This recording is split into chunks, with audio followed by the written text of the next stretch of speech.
তারা কেন্দ্রীয় নেতাদের সামনে রাজশাহী মহানগরীর সেই জেলা শ্রমিক দলের অতীতের ঐতিহ্য ভেঙে দিয়ে দেশ নায়ক তারেক রহমানের শিক্ষা গ্রহণ করে আজকের এই সমাবেশকে সফল করার জন্য যে শান্ত হয়ে বসে আছেন তার জন্য কেন্দ্রীয় বিএনপির পক্ষ থেকে অভিনন্দন, তারেক রহমানের পক্ষ থেকে অভিনন্দন।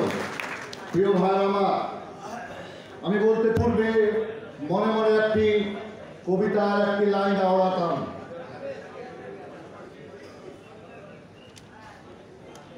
বাঁচিতে চাই না আমি এই কঠিন নরকে।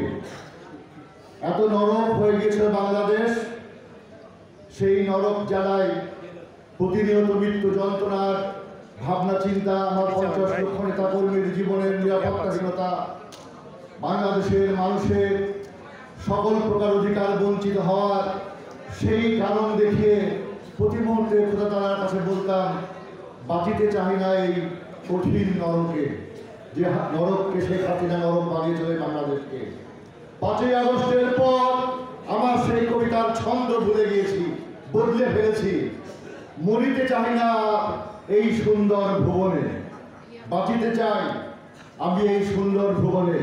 বাংলাদেশ একটি সুন্দর, বাংলাদেশ একটি শান্তির, বাংলাদেশ একটি সমৃদ্ধি, বাংলাদেশ পৃথিবীর ভিতরে একটি নির্মল সুন্দর সাবলীল সমৃদ্ধির দেশ। সেই বাংলাদেশে আমি আর মরতে চাই না, নতুন করে বাঁচার স্বপ্ন দেখছি। প্রিয় ভাই আমার, আমি বলতে চাই সেই মায়ের কথা, যে মা তার সন্তানের লাশ যখন তার সামনে নিয়ে আসা হলো,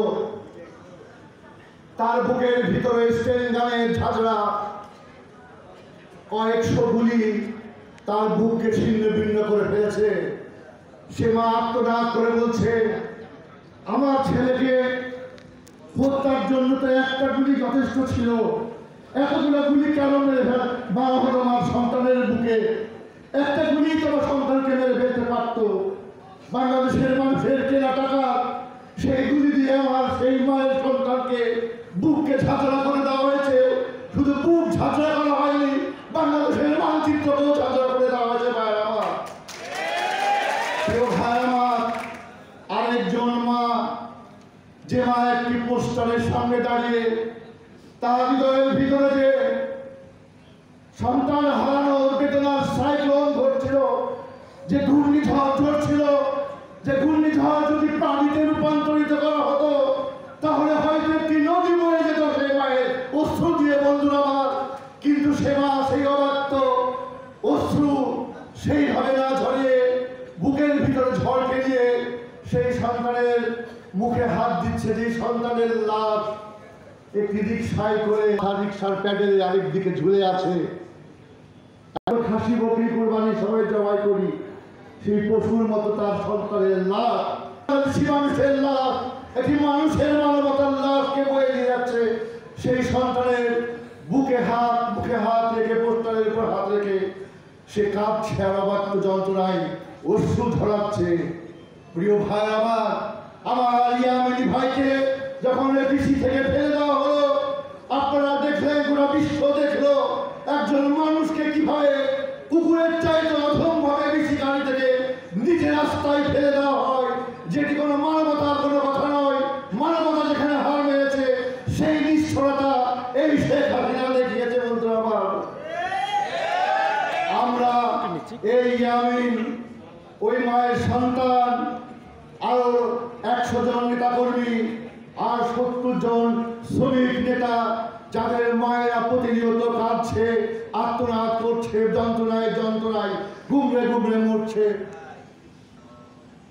তাদের সেই সন্তানের বলিদানের বিনিময়ে আরেকজন মা, যার জন্য আমরা এই 17 বছর লড়াই করেছি, সংগ্রাম করেছি, রাজপথে থেকেছি, সকল অত্যাচার নির্যাতনকে সহ্য করেছি, সকল মামলা হামলা হুলিয়াকে অতিক্রম করে ঘর ছাড়া, বাড়ি ছাড়া, সংসার ছাড়া, মা ছাড়া, কোনো জায়গায় কখনো স্টেশনে, কখনো চড়ে, কখনো বাগানে, কখনো নর্দমায়, কখনো কোনো ছাদে, কখনো ট্রাকে, গলিতে, কখনো কোনো গরু রাস্তা করে আশ্রয় নিয়েছি। সেই মায়ের কান্নার বিনিময়ে আরেকজন মা বাংলাদেশের দেশের অবিসংবাদিত নেত্রী দেশনেত্রী বেগম খালেদা জিয়া যখন সেনাকুঞ্জে হাসছে, তখন মনে হয়েছে একজন মায়ের মৃত্যুর বলিদানের বিনিময়ে আরেকজন মাকে আমরা হারাতে পেরেছি। সেই মা আমাদের জন্মের জন্য, সংগ্রামের জন্য, আগামী দিনের জন্য অনুপ্রেরণা হয়ে এসেছে।